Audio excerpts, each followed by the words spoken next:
Do you think perhaps God has put you in this particular church or this particular ministry or this particular environment so that you could be the agent of help? We think, well, it's a church. They're Christians. They should be doing that right. And we have so much patience for the lost and we want to reach the lost, but we have very little patience for the saved who are just clueless on how to do church well. If we're going to pursue health, there is a risk involved. There's a risk of feelings getting hurt, but there's a bigger risk if we don't say anything. Today, we're talking about 3 things to consider before you throw in the towel in youth ministry.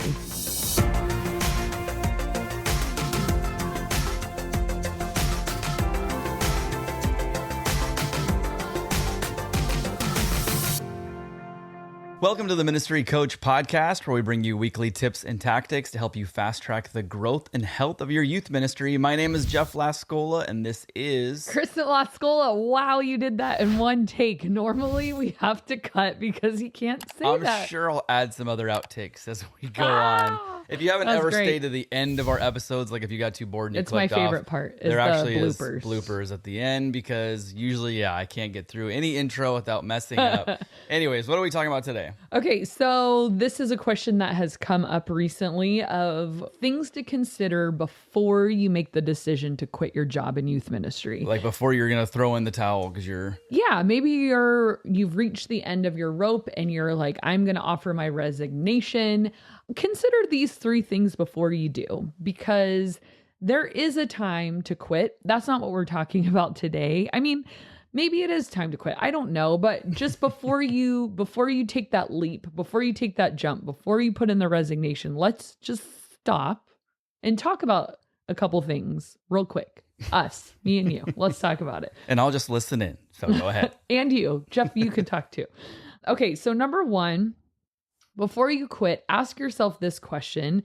Is this problem that I'm dealing with, and maybe it's not just one problem. Most of the time when people are ready to quit, it's very complex. It's a very complicated issue. It's not just like this person did this, therefore I'm quitting. Most of us have more stamina than that, but it's complicated. So I just want you to think through it. Is the complication, is the problem, is the issue, is the reason I'm ready to throw in the towel likely seasonal?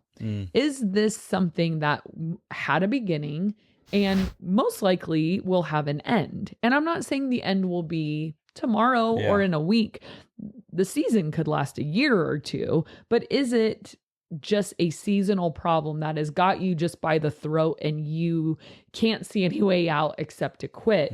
But if you waited, even if you had to wait a while, it might be over. So an example of that kind of problem is maybe you have a really rough class. I've heard youth pastors say, we got this email this summer and this one broke my heart. It was about this youth pastor and he was super close with the kids and they loved him and they were all like in harmony till they went to summer camp. And then something happened and everyone turned their back on him and he couldn't get the relationships back and the youth group was splitting and all these things that were so traumatic, so painful. That would make you want to quit. Yeah. But those kids eventually will be gone, especially if you just do one ministry. Like if you're the junior high and high school person, you're going to have those kids for a long time. That's going to be a long season.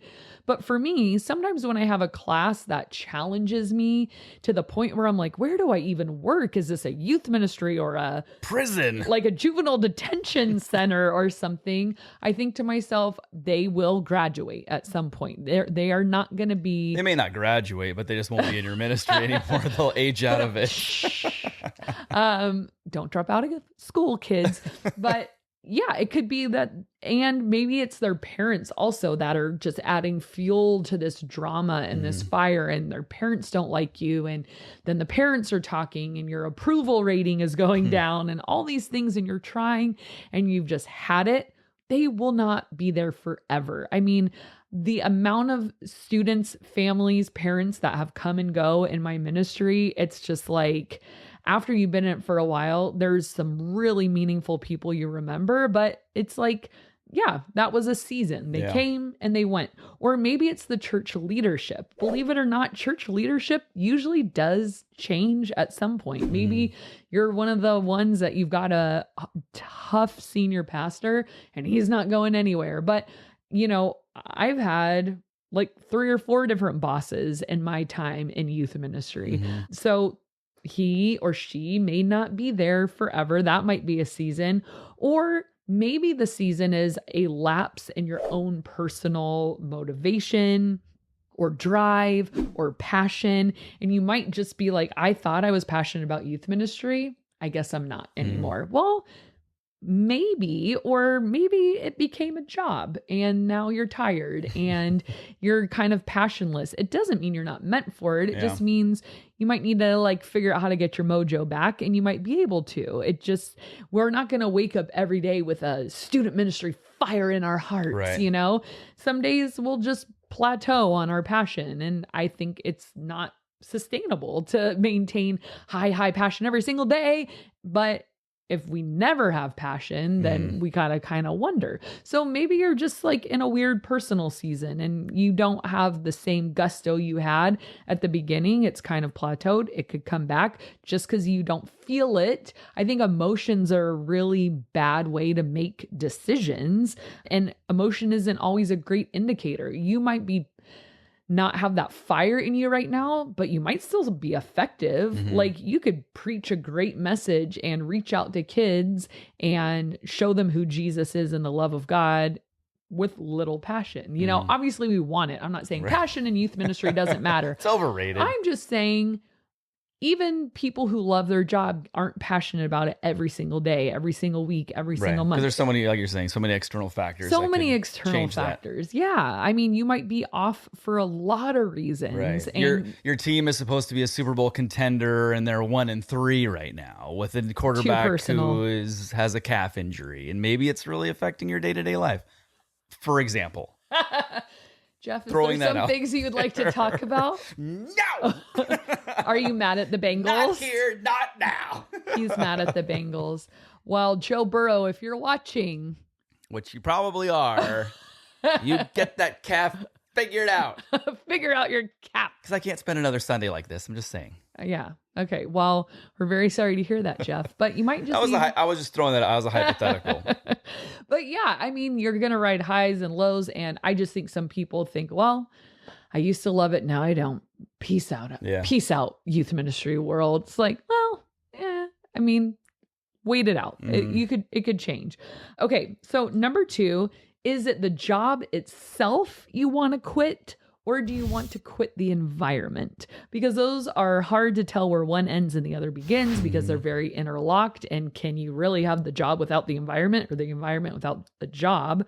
But if you just hate youth ministry, okay, maybe it is time to quit. But if you hate doing youth ministry in your particular environment, and that's what's making it hard for you, maybe don't be so quick to pull the, I always want to say ripcord. What do they push? The eject button when you fly out of a jet? I've seen Top Gun and Top Gun 2. Our car. I don't think it's a little button, but we get the idea. Boop. Eject. I'm sure it's like more of a lever. Pull the lever. Right? So I guess you could ask the question, can I do anything to improve my environment?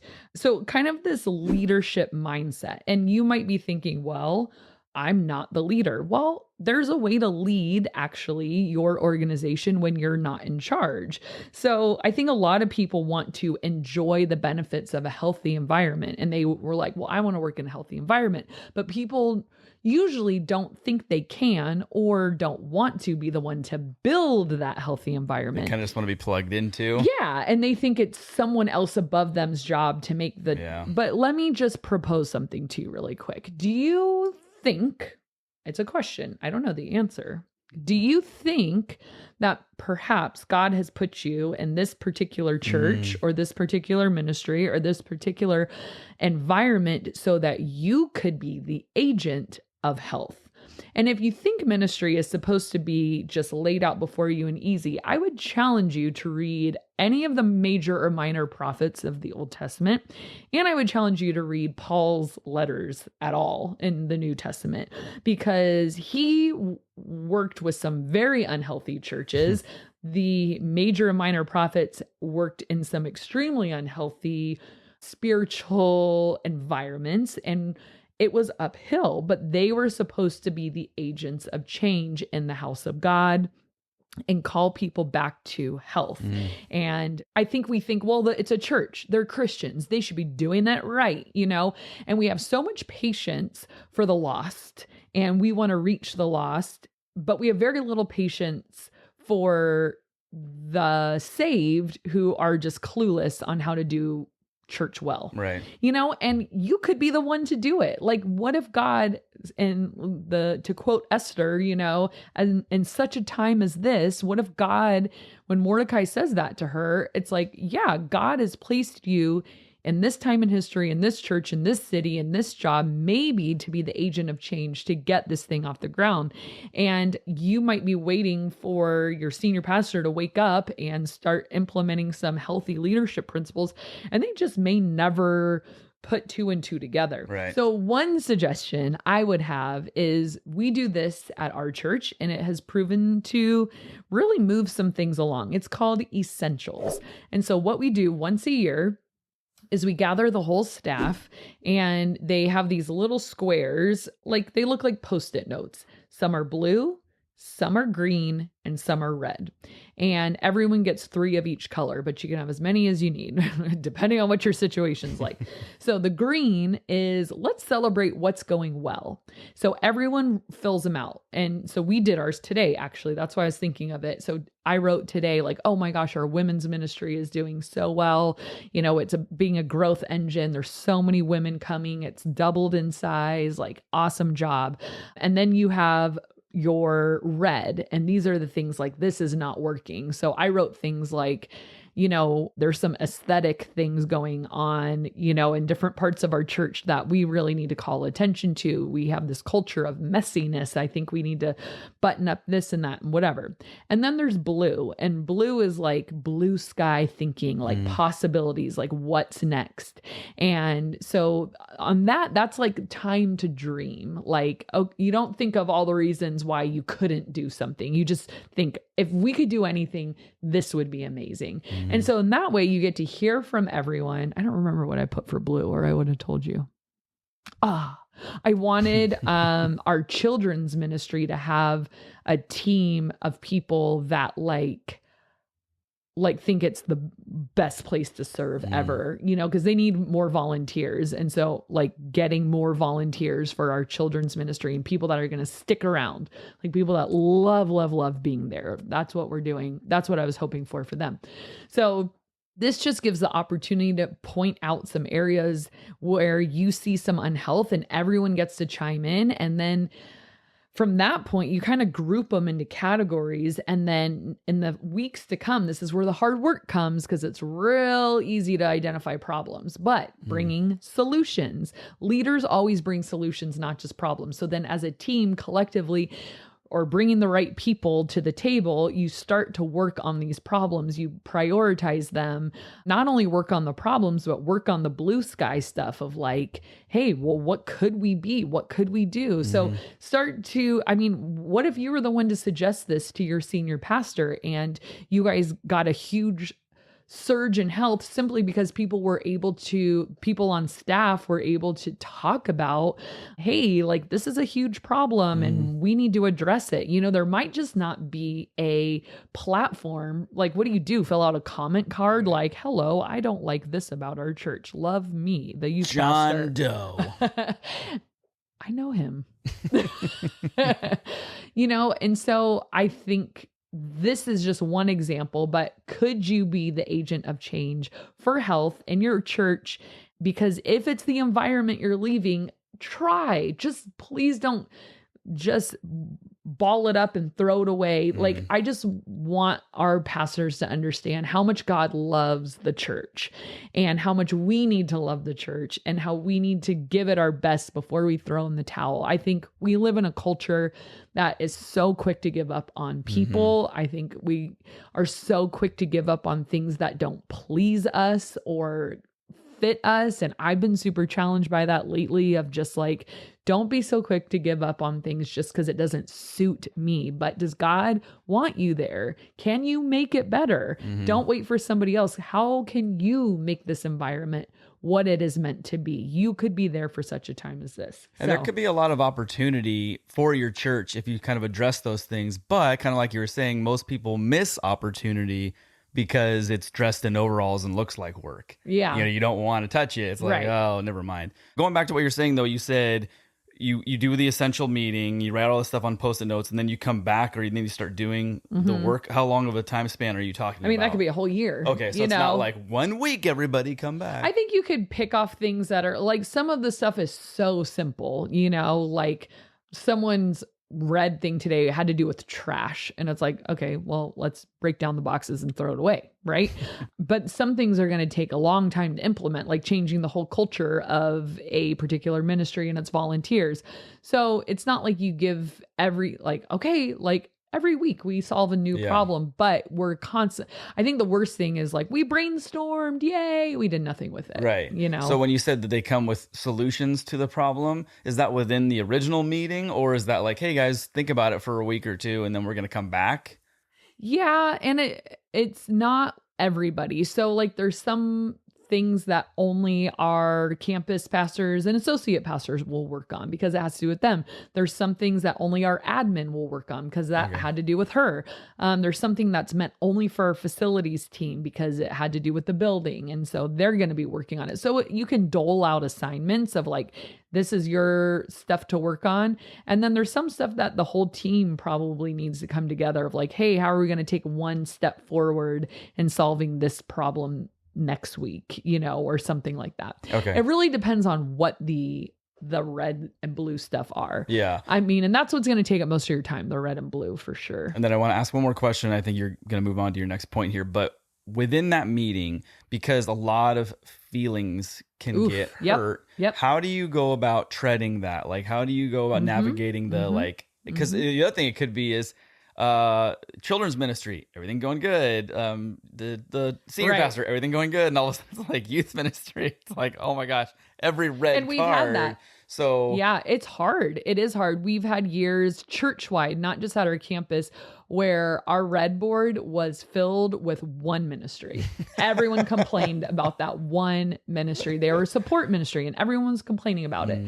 Now, we go into it with, hey, this is not about people. This is about if we're going to pursue health, there is a risk involved. Like there's a risk of feelings getting hurt, but there's a bigger risk if we don't say anything. True. So we're going to assume the best of each other and focus. We don't focus on people. We just focus on problems and systems, not, well, they didn't do their job and they didn't return my email. And so it's not personal. It's just, hey, there's a system broken here. Let's fix it. We don't need to fix the person. We need to fix the system. And when we focus on that, it becomes less personal. And I'm sure it's still hard for people to hear. Anytime we hear, criticism of the work we poured our life into, it's hard to hear, but it's just necessary. But, our pastor did a great job of setting it up today. And he's like, yeah, guys, there's some risk here, but there's a bigger risk if we don't speak up because we want to make this place the best it can possibly be. And we're a team and we're here to support and help each other. And so we just need to be ready to say what needs to be said. So if you don't have a team that has any level of trust at all, this is going to be really hard. Yeah. So I forget who it is, who wrote 5 Dysfunctions of a Team. Patrick LENCIONI, maybe.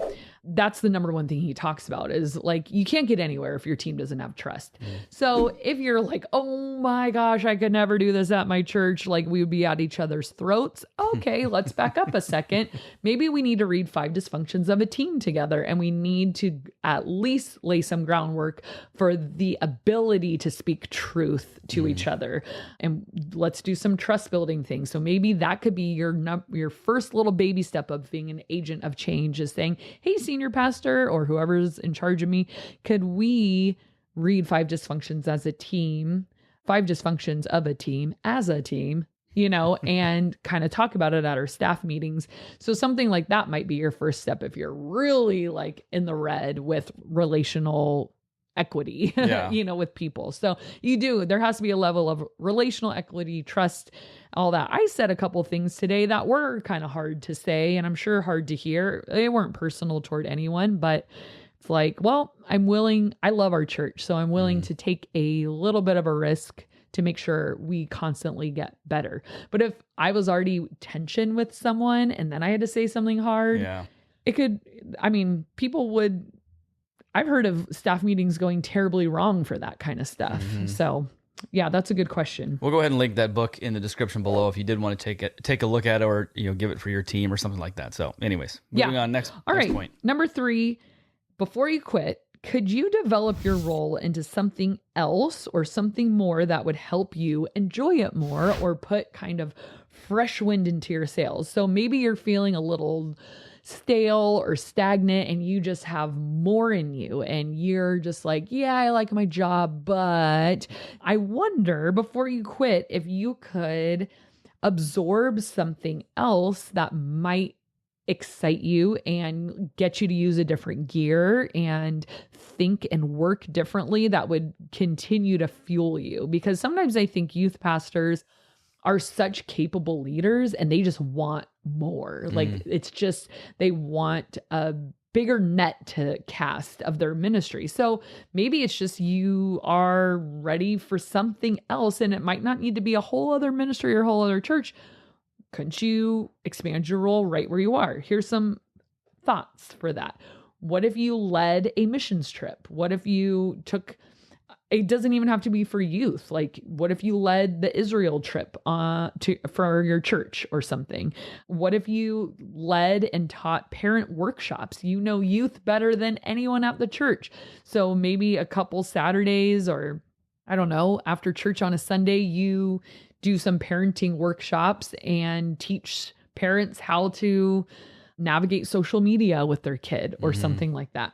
What if you got to, maybe you don't get to teach on the main stage, but what if you got to do part of the service? Like, I've got to teach communion before, or lead communion, or do that 5 or 10 minute portion. It's a lot of fun, and it uses a different, like speaking in front of adults and preparing a different way. And, there's a whole other challenge there. Maybe you know that, kind of going back to our previous point, maybe you know that your staff needs, your church staff, not like your volunteers, your youth ministry staff, but the church staff needs some team fun, and you can be in charge of the team fun night. Like our pastor planned like a roller skating night in the church. It was so fun because we have really smooth floors. So we rented roller skates, brought in sushi, and played 70s music, and we all dressed up. It was so fun. Like, does your staff need an injection of fun? Could you plan a fun lake day or bike ride? I don't know, something that you guys would enjoy doing, a silly bowling thing, whatever. So I don't know, you could head up something new. And a lot of senior pastors, I feel like if you bring the idea and you bring the know-how and the passion, what are they going to do? Say, no, you can't plan a fun night for our staff. Like, they're not, who would say no to that? I think, again, we sit back and say, well, we never do anything fun. Why? It's like, okay, then plan it. You know, if you need something more to add to your role to make it more dynamic for you, here's some examples, and there's plenty more of things you could absorb, maybe to kick you into a new gear that will re-excite you. I heard this great devotion today from a passage. I know I've read it because I've read the whole Bible, but I don't remember it at all. It's from 2 Kings, and it's Elisha. He's about to die, and he's talking to King JEHOASH, and this is 2 Kings 13, and he's telling King JEHOASH like how to defeat the Syrians, and that because they're going to battle and God is going to be with him. And he says, like, open the east window and start just shooting your arrows, shoot your arrows, shoot your arrows. And JEHOASH is kind of like timid. He's like, okay, whatever. And just starts like, yay, like 1, 2, 3, I did it. And then this is what Elisha says to him. He says in verse 18, take the arrows. So he took them, and he said to the king of Israel, strike the ground. So he struck 3 times and stopped. And the man of God was angry with him and said, you should have struck 5 or 6 times. Then you would have struck Syria till you had destroyed it. But now you will strike Syria only 3 times. And it's kind of like this weird story. Like, what does shooting arrows out your window have to do with Syria and like whatever? But if you don't use Enduring Word for your sermon prep, I highly encourage it, enduringword.com. And I was looking at the commentary for it, and it was like, he makes this whole connection of like, just keep shooting your arrows, right? Like, that's where the victory is. Like, we stop shooting sometimes. We just, I don't have enough passion to shoot. I don't have enough faith to shoot. I'm kind of done. I think I've shot all my arrows. Like, what is there left to do? And it's just this encouragement of like continuing in faith of like, I'm going to keep moving forward. I'm going to keep doing what God has created me and asked me to do, because there is a victory. And even when we get kind of complacent and we lose enthusiasm and we're just like, where's the victory? I've been doing this for a while. Nothing ever changes. Everything's always the same.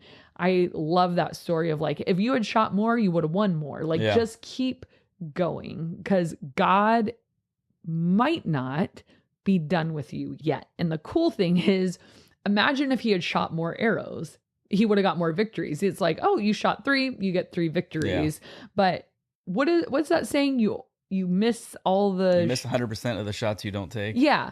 So I think maybe that came from this story. Who knows? So it's what verse in Kings? 2 Kings 13:18. And then it's quoted by Wayne Gretzky, quoted by Michael Scott. So it's 3 down. Whoa, the Bible is powerful. I just think that's crazy though. So what, I guess we're going to boil it down and end here of like, what shots do you need to take to get that victory? Like, is it just over? Is it just, or is like, whoa, look at all these arrows. What if I did this? What if I did this? What if I did this? Just keep shooting arrows and see where the victory Not literally lies. Though, because that could be a whole other problem in your staff meeting.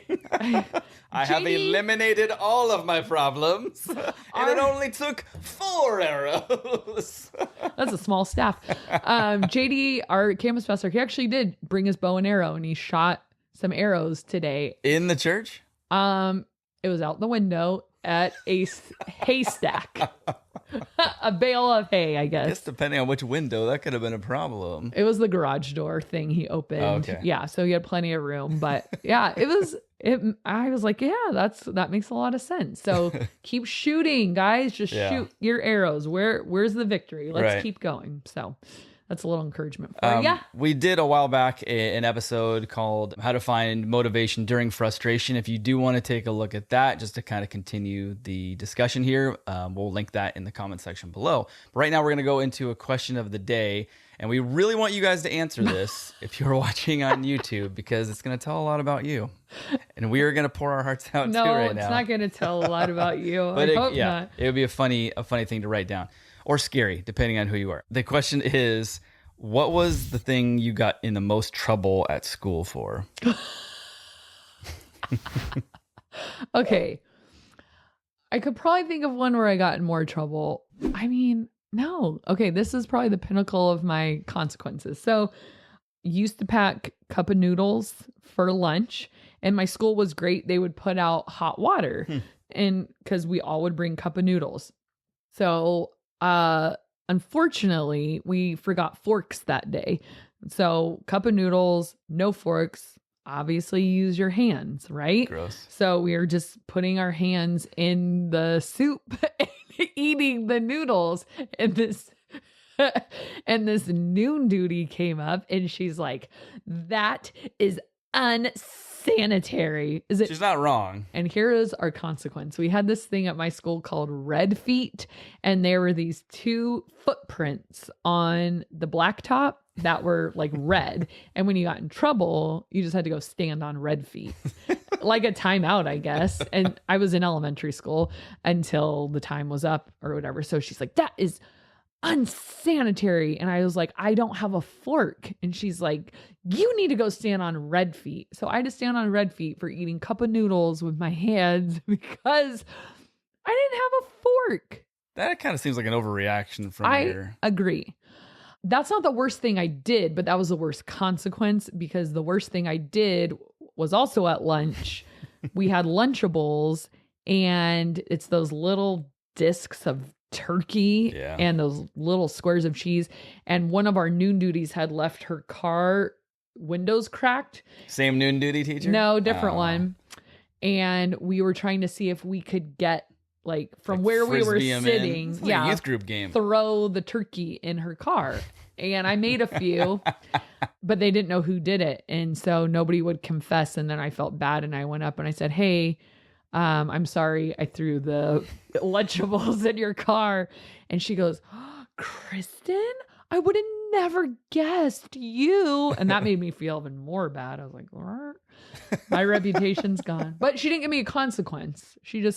Her disappointment was my consequence. Ooh, ouch. What is it that parents always say? I'm not mad, I'm disappointed. Yeah.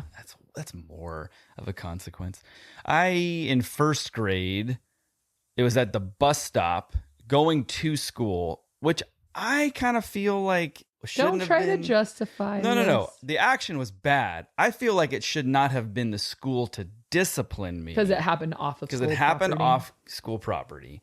And we weren't even in school. Yeah. So just putting that out there. But I threw a tiny rock at Bobby Brohard. He was like, I was in first grade. He was in fourth grade. And it hit him in the neck and he cried like the back of his neck. I don't think you feel bad about it. I feel bad for Bobby, although he was kind of a jerk. But it was more, I remember I'm like, oh, he's crying. Oh, well, so we went to school.